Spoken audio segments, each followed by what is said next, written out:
7/9/2021 PGT TET ৰিক্ৰুটমেণ্টৰ কাৰণে এটা বিজ্ঞাপন জাৰি কৰা হৈছিল। তাত 2272 পোষ্ট PGT টেটৰ কাৰণে তাত বিজ্ঞাপন কৰা হৈছিল। কিন্তু এই 2272 পোষ্ট বড়ো মাধ্যমৰ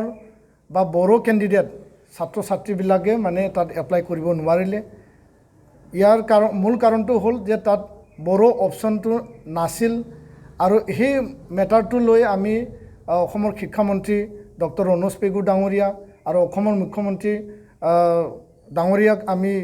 জনাইছিলোঁ আৰু আমাৰ দাবী আমি ৰাখিছিলোঁ। আৰু ইয়াৰ পিছৰ পৰ্যায়ত মুখ্যমন্ত্ৰী ডাঙৰীয়াক আমাৰ প্ৰতিশ্ৰুতি দিছিল যাৰ মাতৃভাষা ক্লাছ 10 বা 12লৈকে চলি আছে এইটো চলি থাকিব। এনে এটা মানে সময়ত 2019ত যোনটো এটা চাৰ্কুলেশ্যন ওলাইছে তাত দিয়া আছে অসমীয়াৰ কাৰণে দিয়া আছে অসমীয়া আৰু তাত দিয়া আছে আপোনাৰ ইংৰাজী আৰু তাত দিয়া আছে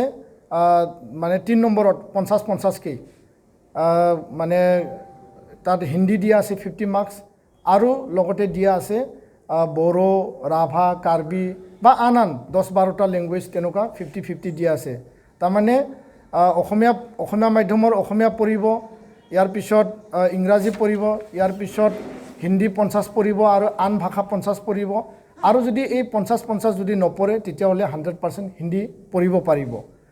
2 নম্বৰত বেংগলী মিডিয়ামৰ কাৰণে ৰাখিছে বেংগলী 100, ইংৰাজী 100, 50 হিন্দী পঢ়িব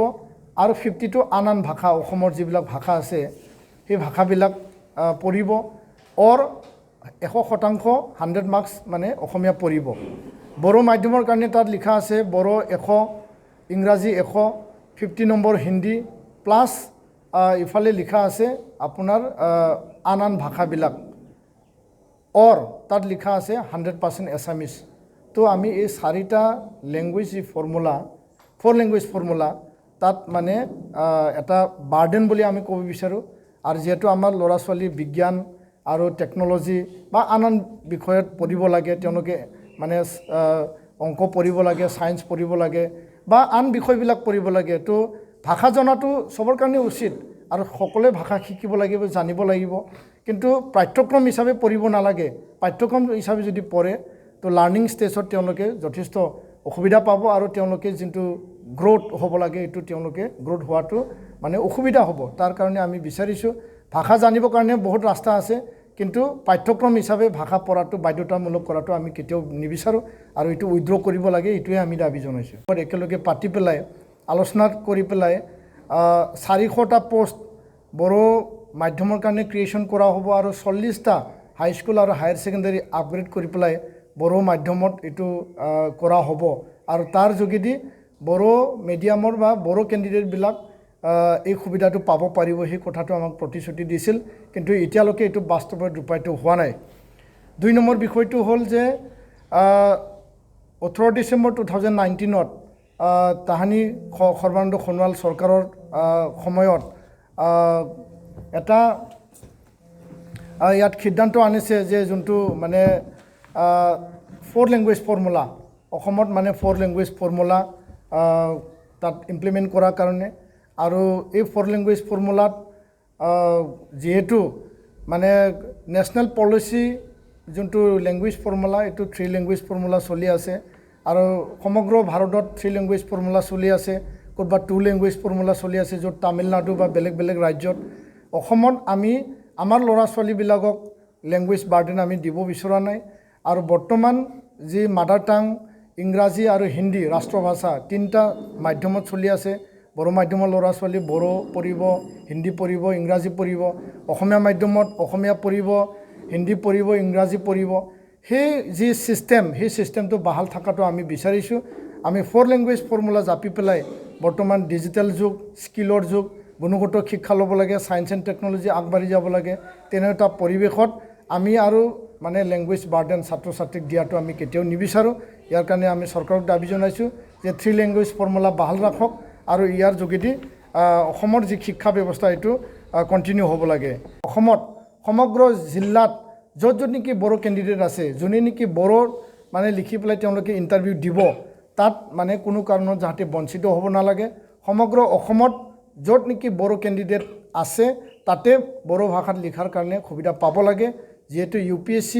ৰেলৱে বা আন পৰীক্ষাবিলাকত বড়োত মানে লিখাৰ সুবিধাটো অলৰেডি দিছে তো ইয়াৰ কাৰণে অসম পুলিচৰ এই ইণ্টাৰভিউত বঞ্চিত হোৱাটো আমি কেতিয়াও মানে এইটো গ্ৰহণযোগ্য নহয় বুলি আমি ক'ব বিচাৰোঁ আৰু চৰকাৰক আমি আহ্বান জনাইছোঁ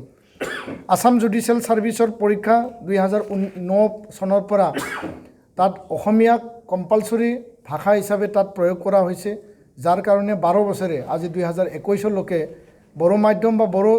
মানে কেণ্ডিডেটবিলাকে এছপাইৰেণ্ট যিবিলাক নেকি চিফ জাষ্টিছ হ'ব জাজ হ'ব সেই এছপাইৰেণ্টবিলাকে সম্পূৰ্ণৰূপে ইয়াৰ পৰা বঞ্চিত হ'ব লগা হৈছে আৰু যাৰ দ্বাৰা আমাৰ মানে এছপাইৰেণ্ট কেণ্ডিডেটবিলাক মানে তাত জাজ হ'ব পৰা নাই বা এইটো ক্ৰেক কৰিব পৰা নাই তো ইয়াৰ কাৰণে আসাম জুডিচিয়েল সাৰ্ভিচত আমি গুৱাহাটী হাইকোৰ্টৰ ৰেজিষ্ট্ৰাৰ ডাঙৰীয়াক পঞ্জীয়কক আমি চিঠি অৰ্পণ কৰিছোঁ আৰু জাজ কমিটিত এইটো আলোচনা হ'ব বুলি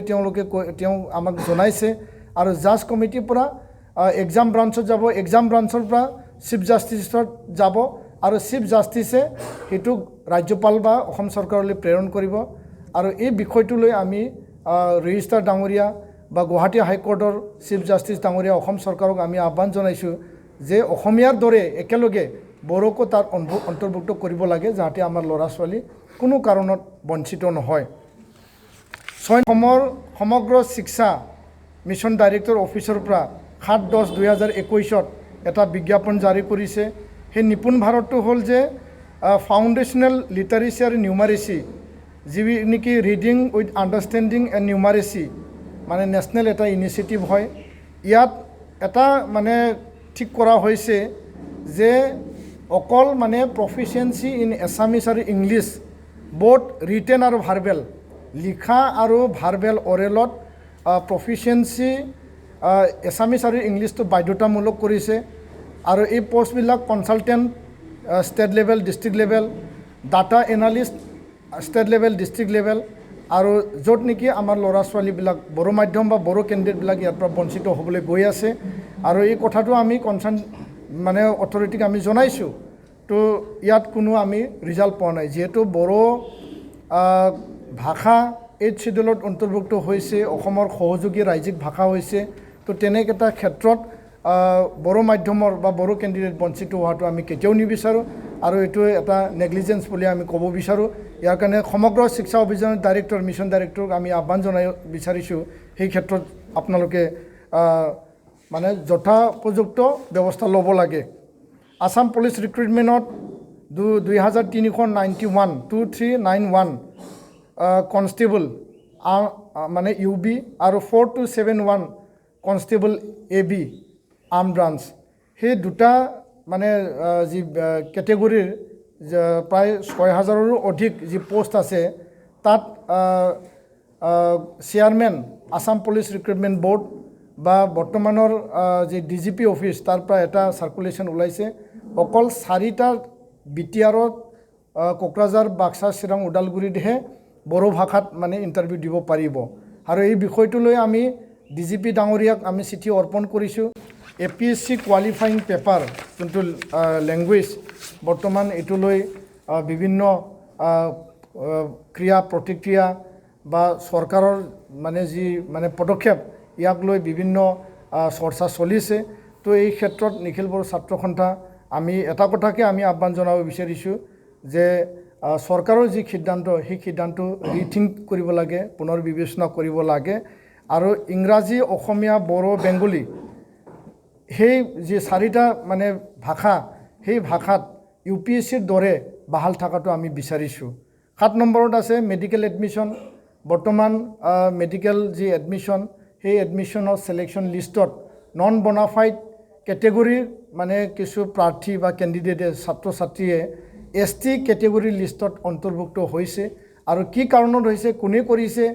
তেওঁলোকে সঠিক সঁচাকৈ তেওঁলোকে ST কেটেগৰী হয় না নহয় সেই বিষয়টো এটা স্পেচিয়েল ইনকুৱাৰী হ'ব লাগে আৰু যদি ইয়াত বিসংগতি আছে ইয়াত যদি কোনোবা খেলিমেলি কৰিছে বা কোনোবা যদি অন্যায়ভাৱে ইলিগেলভাৱে যদি চাৰ্টিফিকেট লৈ পেলাই এডমিশ্যন ল'ব বিচাৰিছে সেই কথাটো মানে তেওঁলোকে লৈছে তেতিয়াহ'লে তাৰ ওপৰত বিহিত ব্যৱস্থা হ'ব লাগে আৰু কোনো কাৰণত আন কেটেগৰীৰ মানুহে ST লিষ্টত আহি পেলাই ST কেটেগৰীৰ ছাত্ৰ ছাত্ৰী বা এছপাইৰেণ্টে যাতে বঞ্চিত হ'ব লগা নহয় তাৰ কাৰণে চৰকাৰে ব্যৱস্থা ল'ব লাগে আৰু সদশেষত আমি দাবী জনাইছোঁ এই যিমানবোৰ 7টা বিষয় যি কনচাৰ্ণ ডিপাৰ্টমেণ্ট বা বিভাগবিলাক আছে সেই বিভাগে